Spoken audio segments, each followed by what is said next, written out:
Bienvenue sur Sculpture Mentale, la chaîne où nous plongeons ensemble dans les profondeurs de l'esprit humain pour dévoiler les forces invisibles qui façonnent notre réalité. Aujourd'hui, nous abordons un sujet qui touche chacun d'entre nous, que l'on le veuille ou non, la relation avec notre mère. Une relation qui peut être source de force, mais aussi de douleur. Vous ne guérirez jamais tant que vous n'aurez pas compris ce lien fondamental, car souvent, c'est dans les blessures invisibles de notre passé que se trouvent les clés de notre transformation. Dans cet épisode, nous allons explorer comment cette connexion, parfois complexe et chargée, détermine non seulement notre perception de nous-mêmes, mais aussi la manière dont nous interagissons avec le monde. Nous allons voir ensemble comment, pour guérir, il est essentiel de revisiter notre histoire familiale, de comprendre les blessures anciennes et de redéfinir les fondations de notre identité. Préparez-vous à un voyage qui pourrait bien tout changer. L'ombre maternelle, le début de notre histoire. Dans le vaste théâtre de l'existence humaine, il existe une scène primordiale, celle qui se joue avant même que nous ayons conscience de nous-mêmes. Dès notre naissance, dans les premiers instants de notre vie, se tisse un lien particulier, à la fois sacré et complexe, avec la personne qui nous a mis au monde, notre mère. Cette relation initiale, cette première rencontre avec l'amour et la souffrance, constitue un point de départ incontournable dans notre voyage intérieur. C'est là que naît ce que Carl Jung désignait comme l'ombre, cette part de nous-mêmes que nous refusons de voir et qui façonne notre identité de manière inconsciente, parfois contre notre volonté. L'ombre maternelle, c'est cette présence silencieuse qui pèse sur notre vie et qui, bien souvent, se cache derrière un amour inconditionnel. L'amour maternel, dans sa pureté apparente, devient parfois une source de tension, de douleur, voire de confusion. Comment un amour si profond peut-il coexister avec une souffrance qui semble aussi indissociable? Les gestes affectueux, les paroles douces, les sacrifices d'une mère peuvent se teinter, sans qu'elle en ait conscience, d'une exigence insoutenable. Dans chaque geste, chaque regard, se cachent des attentes non dites, des besoins projetés sur nous, qui nous poussent à nous conformer à des modèles qui ne sont pas les nôtres. La douleur commence là, dans cette dualité entre l'amour reçu et les exigences qui s'y cachent. Les blessures ne sont pas toujours visibles, elles se construisent lentement, silencieusement, mais leur empreinte reste à jamais gravée dans notre cœur. Jung a suggéré que ce n'est pas la souffrance elle-même qui nous transforme, mais bien la manière dont nous y répondons. La souffrance qui prend racine dans notre relation avec la mère est donc un défi de taille, car elle est souvent omniprésente et intime.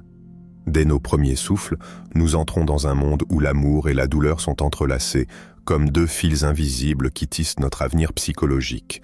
Nous découvrons alors que l'amour maternel, loin d'être une simple source de réconfort, peut devenir un terrain de jeu pour des attentes inavouées, des rêves non réalisés, des frustrations qui n'ont jamais trouvé d'expression. La mère devient, malgré elle, à la fois une source de vie et une porte d'entrée vers la douleur. Peut-être vous est-il déjà arrivé de ressentir que l'amour maternel, si profond soit-il, était teinté de cette exigence silencieuse, de cette attente implicite? Vous souvenez-vous des moments où vous avez perçu, sans pouvoir le formuler, que cet amour que vous receviez était aussi une pression, un fardeau que vous ne saviez pas comment porter? Il ne s'agissait pas seulement de l'affection reçue, mais d'une exigence implicite, souvent non verbalisée, de répondre à des attentes. Ces attentes, parfois discrètes, ont ce pouvoir insidieux de déformer notre perception de nous-mêmes, de nous contraindre à devenir ce que l'autre attend de nous, au détriment de nos désirs et de notre liberté intérieure. Et au fur et à mesure que nous grandissons, cette dynamique se renforce, se figeant en schémas inconscients qui influencent nos choix, nos relations et nos propres aspirations. L'ombre maternelle réside dans chaque moment où vous avez dû choisir entre satisfaire les attentes de votre mère et écouter vos propres besoins.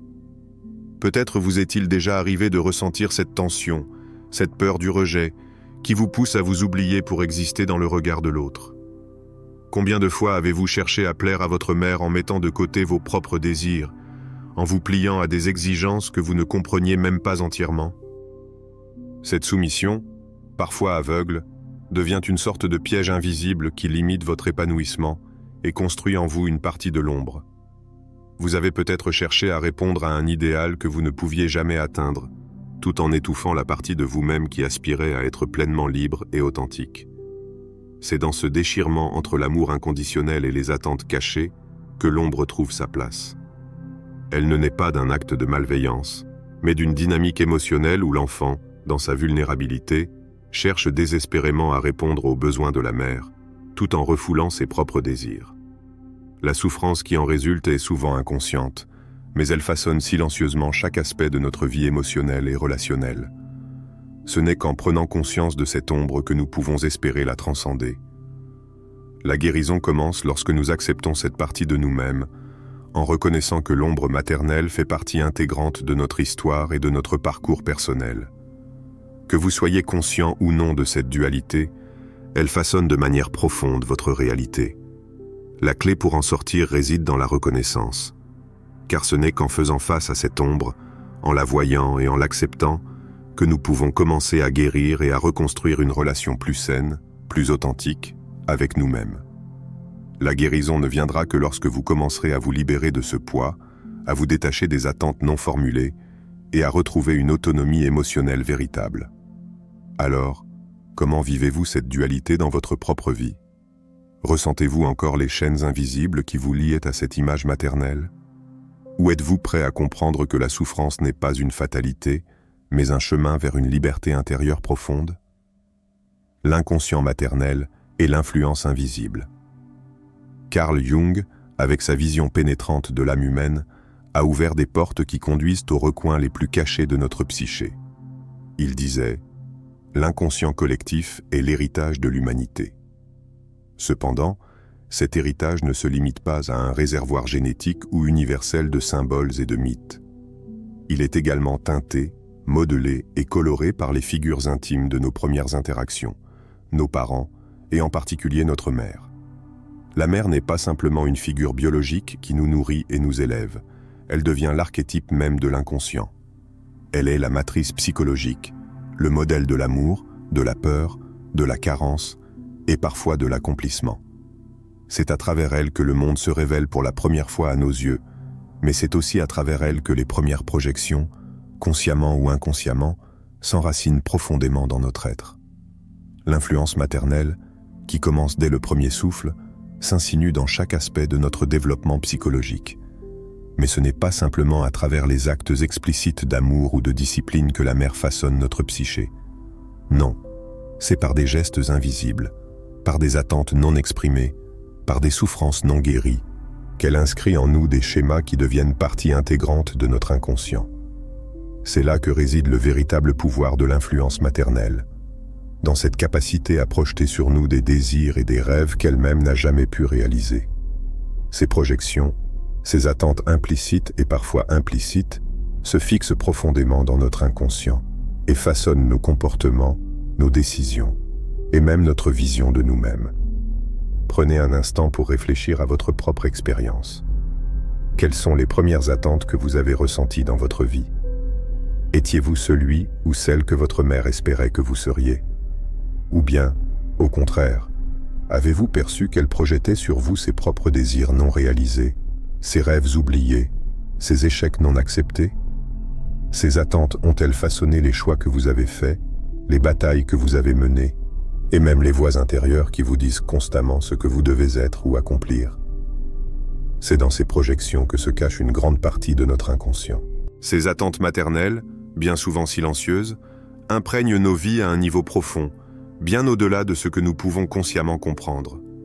La mère, avec ses propres souffrances, ses propres limitations, ses propres rêves inachevés, devient une figure fondamentale dans la construction de notre identité.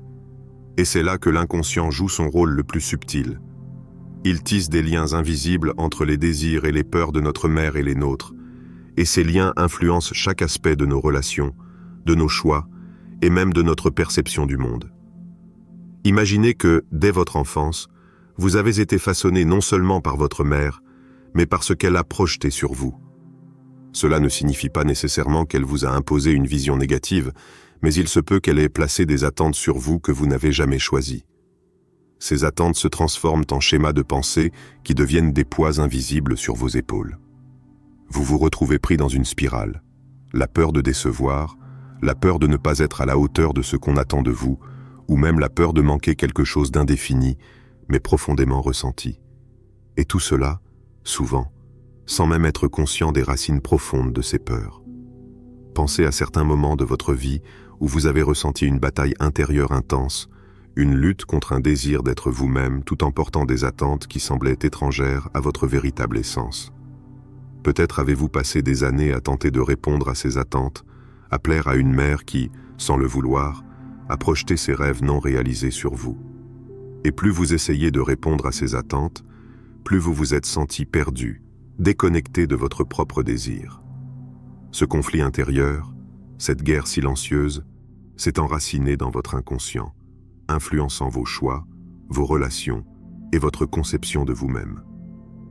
Le véritable défi, comme l'indiquait Jung, ne réside pas seulement dans la reconnaissance de ces projections, mais dans la capacité à les briser. Il ne s'agit pas de rejeter la mère ou de blâmer ses actions, mais de prendre conscience de l'influence qu'elle a eue sur votre vie et de choisir, en toute conscience, de vous affranchir de cette emprise invisible. Les schémas de pensée qui se sont formés à partir de ces projections doivent être confrontés, observés, puis transformés. C'est un travail intérieur difficile, mais fondamental. Il est essentiel de comprendre que l'inconscient maternel ne se dissipe pas simplement par la volonté. Il nécessite un engagement actif envers soi-même, une prise de conscience des dynamiques invisibles qui ont façonné notre existence. C'est dans ce processus que vous pourrez commencer à guérir, à retrouver votre authenticité et à renouer avec une vie qui n'est pas dictée par les attentes non choisies, mais par une volonté consciente et une perception claire de vous-même. Avez-vous déjà pris le temps de considérer dans quelle mesure les projections de votre mère influencent vos choix aujourd'hui? Quel est le poids de cette influence sur votre vie? Et êtes-vous prêt à briser ces schémas et à redéfinir votre propre chemin? Le voyage de l'individuation, affronter la mère intérieure. L'individuation, selon Carl Jung, n'est pas simplement un processus d'adaptation ou d'intégration, mais un cheminement profond vers devenir ce que l'on est. Ce voyage initiatique commence toujours par un face-à-face avec les figures qui ont façonné notre histoire, et la mère, dans ce cadre, demeure la première de ces figures. La relation avec la mère ne se limite pas à une simple interaction affective ou à une construction psychologique initiale. Elle est le socle de toute notre vie émotionnelle et relationnelle. Comprendre cette relation est donc une étape incontournable de l'individuation. Et pour guérir, pour véritablement nous affranchir des chaînes invisibles qui nous lient à notre passé, il est impératif de confronter cette figure centrale dans nos vies. La guérison ne peut émerger que lorsque nous osons regarder directement ces blessures originelles, ces cicatrices laissées par l'image maternelle. Mais cette confrontation ne se résume pas à un simple exercice de rejet ou de rébellion. Non. Le véritable défi consiste à accepter cette figure dans son entièreté, à reconnaître l'importance de ce lien sans pour autant permettre à cette image de définir notre identité. Il ne s'agit pas de fuir cette mère intérieure, de l'ignorer ou de l'éradiquer, mais de l'intégrer, de la comprendre et de la libérer des attentes et des projections qui l'ont rendue parfois étouffante. C'est là qu'opère la véritable liberté intérieure. Jung évoquait souvent la nécessité de reconnaître l'ombre, de regarder cette part de nous-mêmes qui a été façonnée par des projections inconscientes. L'ombre maternelle est une part de cette dynamique. Elle a été tissée dans les premières années de notre vie, dans les gestes d'amour et de rejet, dans les attentes non exprimées et les sacrifices cachés. Mais, comme toute ombre, elle ne se dissipe pas par la simple volonté d'oubli ou d'évasion. C'est un processus complexe qui exige une pleine reconnaissance et une acceptation radicale de cette partie de soi. Au fond, ce que Jung nous invite à faire, c'est de ne pas fuir ce qui nous a forgés. Nous avons tous été modelés, consciemment ou non, par la figure maternelle, et pour nous libérer de cette emprise, nous devons d'abord comprendre comment cette figure continue à nous hanter, à influencer nos choix et à déterminer nos actions. Ce n'est pas une question de révolte contre une mère idéalisée ou perçue comme oppressante, mais d'une confrontation sincère avec les illusions que nous avons entretenues à propos de ce lien. La vérité, dans cette quête d'individuation, réside dans le dévoilement de cette image, dans le regard clair que nous posons sur elle. Quels étaient les rêves de cette mère? Quelles étaient ses aspirations non réalisées? Et surtout, Comment ces éléments ont-ils façonné notre propre conception de nous-mêmes? Il est crucial de comprendre que cette confrontation ne signifie pas forcément de rejeter cette mère, ni de la dévaloriser. Il s'agit plutôt d'une acceptation totale, non dans l'idée d'une soumission aveugle, mais dans l'esprit d'une libération. Accepter la mère, c'est comprendre qu'elle a agi avec les ressources et les croyances qu'elle portait à l'époque. Cette acceptation est l'acte de liberté ultime, non pas se rebeller contre un mythe imposé, mais se réconcilier avec la réalité, comprendre d'où l'on vient pour savoir où l'on veut aller. Le défi de l'individuation, tel qu'exprimé par Jung, est donc de s'affranchir de l'image figée de la mère qui peut souvent devenir une prison. Tant que nous restons en prise avec cette image idéalisée ou même déformée de la mère, nous restons figés dans un rôle, un modèle, qui ne nous appartient pas. Il est temps de remettre en question cette image, de la redéfinir selon une perspective plus juste, plus en phase avec notre propre essence.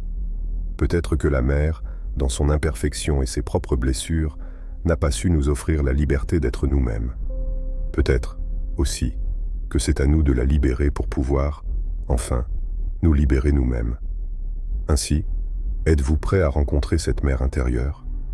À comprendre que derrière chaque projection, derrière chaque attente cachée, il y a une part de vous qui attend d'être reconnue et transformée. Quels sont les liens invisibles qui vous lient encore à cette image? Et plus important encore, êtes-vous prêt à vous libérer de l'illusion que vous devez être ce qu'elle attendait, ou de l'idée qu'elle vous a façonné d'une manière dont vous n'êtes plus d'accord? La guérison commence ici, dans la confrontation avec cette mère intérieure et dans l'acte de libérer cette figure, non pas dans la lutte, mais dans l'acceptation, pour enfin devenir ce que l'on est réellement. L'amour est le pouvoir de guérison, libération ou prison. Jung a souvent évoqué la notion de la tension entre les opposés, une dynamique essentielle dans le processus de transformation. Cette tension entre les contraires est au cœur de chaque cheminement spirituel et psychologique, et la relation avec la mère en est l'une des illustrations les plus poignantes. D'un côté, il y a l'amour inconditionnel, une force qui nous nourrit, nous soutient et nous guide. De l'autre, il y a la dépendance, la soumission, la peur du rejet et l'attente silencieuse. C'est cette tension qui se trouve à la racine de nos plus grandes luttes intérieures, mais c'est aussi cette même tension qui a le pouvoir de nous libérer. La guérison ne réside pas dans l'évasion de cette dualité, mais dans son intégration, dans la capacité à reconnaître que l'amour et la souffrance, la dépendance et l'autonomie coexistent en nous. Lorsque vous regardez votre relation avec votre mère, quelle est l'image qui émerge? Est-ce celle d'une mère idéale, parfaite dans son amour et son sacrifice? Ou voyez-vous aussi l'image d'une mère humaine, avec ses propres faiblesses, ses attentes non exprimées, ses blessures non guéries? L'amour maternel, dans sa complexité, ne peut être réduit à une seule facette. Il n'est pas un absolu. Il est fait de nuances, de contradictions et de défis. Ce n'est qu'en confrontant ces différentes facettes de l'amour maternel que vous pouvez commencer à comprendre le véritable pouvoir guérisseur de cette relation. La guérison commence là, dans cette reconnaissance. Comprendre que vous ne guérirez jamais tant que vous resterez prisonnier de l'idée d'une mère idéale, inaltérée, figée dans une image que vous lui avez donnée ou qu'elle vous a imposée. Si vous voyez votre mère comme une figure parfaite et immuable, vous serez à jamais enfermé dans un rôle de soumission, incapable de vivre pleinement votre propre liberté. Cette image figée est une illusion. Tant que vous lui accordez cette perfection inatteignable, vous condamnez à une vie marquée par la dépendance émotionnelle, la culpabilité et la peur de décevoir. Il est crucial de prendre conscience de cette illusion. Vous avez peut-être cherché, consciemment ou inconsciemment, à répondre aux attentes de cette image parfaite de votre mère. Peut-être vous êtes-vous senti obligé de devenir quelqu'un que vous n'étiez pas, tout simplement pour être à la hauteur de ce que vous pensiez qu'elle voulait de vous. Mais cet amour, dans sa forme absolue et idéalisée, devient une prison. La véritable guérison réside dans la capacité à libérer cette image de perfection, à accepter la mère pour ce qu'elle est réellement, avec ses contradictions, ses failles et ses ombres. Ce n'est qu'en faisant cela que vous pouvez transformer la relation et l'amour en une source de puissance et non de soumission. La guérison, dans ce contexte, est un processus douloureux. Il n'est pas facile de renoncer à l'image idéalisée de la mère, et ce n'est pas une tâche légère que de se confronter à l'idée que l'amour maternel, loin d'être une source de perfection, est en réalité un terrain de conflits internes et de luttes personnelles. Ce n'est qu'en acceptant cette réalité que l'on peut véritablement guérir. La guérison passe par la reconnaissance des deux côtés de l'amour maternel, l'aspect nourrissant et l'aspect étouffant, l'amour sincère et les attentes non dites. Ces deux éléments sont en nous, et c'est dans leur rencontre que la transformation peut se produire. Êtes-vous prêt à regarder au-delà de l'image parfaite de votre mère et à accepter les nuances de votre relation avec elle? Quelles attentes non exprimées avez-vous portées pendant des années, et comment cela a-t-il façonné votre vision de l'amour et de la dépendance? La véritable libération ne viendra que lorsque vous serez capable d'accepter cet amour pour ce qu'il est, complexe, imparfait et en constante évolution. Ce n'est qu'en libérant cette relation de ses illusions que vous pourrez guérir et vous permettre d'être vous-même, sans la pression constante de répondre à une image irréaliste. Dans cette dynamique, l'amour véritable est celui qui permet la liberté. Lorsque vous vous libérez de l'attente d'une perfection impossible et que vous commencez à accepter cette figure maternelle dans sa totalité, vous commencez à vous libérer vous-même. Car, au fond, l'amour maternel véritable n'est pas un amour qui nous emprisonne, mais un amour qui nous pousse à grandir, à nous affirmer et à devenir pleinement ce que nous sommes censés être. Cette libération, bien que douloureuse, est l'un des actes les plus puissants de guérison.